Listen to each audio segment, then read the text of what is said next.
Welcome to today's video. My name is Robin Thornton, encouraging you to think musically.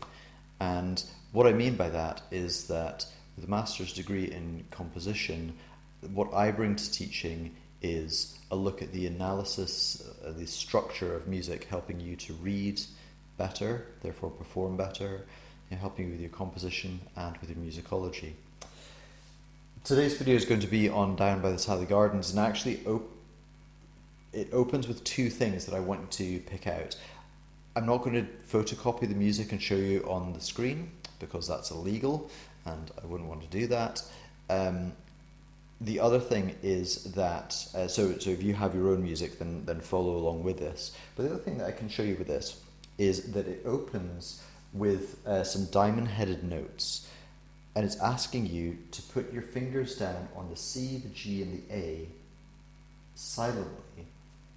You might think to yourself, well, what's the point? And if you're playing a digital piano, it is indeed a good question. What's the point? It will make no difference to a digital piano. Listen to this. So, down silently.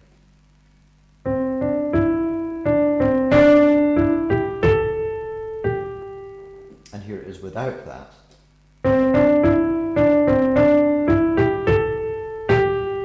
So, I use a digital piano in lessons because there are many different sounds that I can use which children find fun. It's a really engaging way of getting people to practice in different ways. Also, children and adult learners have different tastes that are not classical acoustic piano. So I do blues organ and I do like synth pop and that sort of idea on this, which is why I choose to use a digital piano.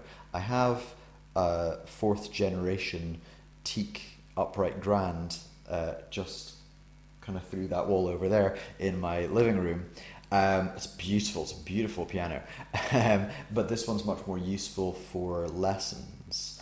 If I were to be using an acoustic piano, so if you're practicing this with an acoustic piano, and if you silently press these down, what happens is across the whole of the string range, it begins to open up the frequencies, so the same melody has harmonics that it plays. You start to suck in some of the harmonics into the melody. So that's the purpose behind it. Do try it when you're practicing. Certainly if you have an acoustic piano, just do it. And if you have a digital piano, do it anyway because it's always good practice.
I say this in every video, that the video is not here to help you to read. One of the things that I do is I offer a video where you get to hear how I'm playing it on the day, and in the same way as any sport is about showing skill, then you're aiming for skill when you're practicing.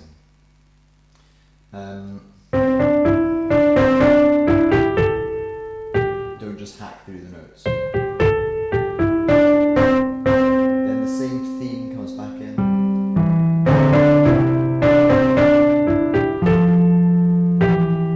A little warmer in the harmony. So the same motif is brought back in, but the harmony is brought in as well.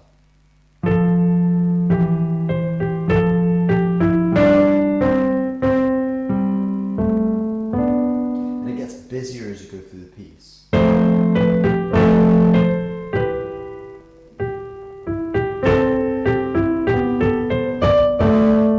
And because because it gets busier, I've said this in a previous video, that what we do as composers is we will expose a theme, often repeat that theme as well, actually, just to say that thing that you did here, you did in fact hear it, then we'll begin to develop it. So around the third system, it's not always the third system, but around the third system, pieces will become more complicated because the composer is now saying, you've heard the theme, now what else can we do with it? So in terms of how you should practice the end of the piece much more than you're practicing the beginning of the piece. Practice what you don't know. Don't practice what you do know, you'll just get better at what you do know. Practice what you don't know.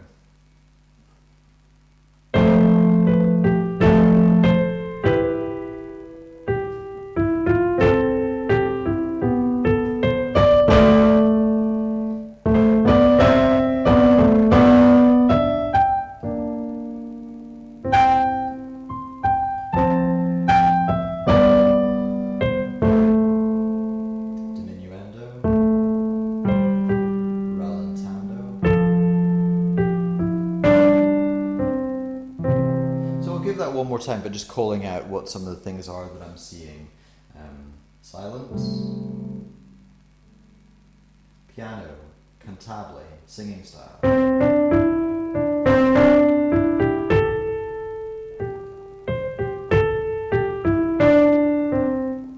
In comes the left hand.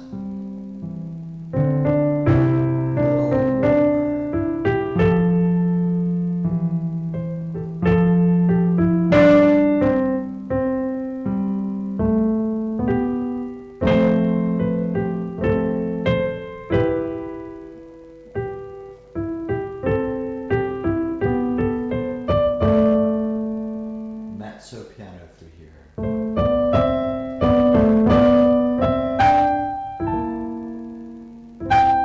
Lovely little dissonance.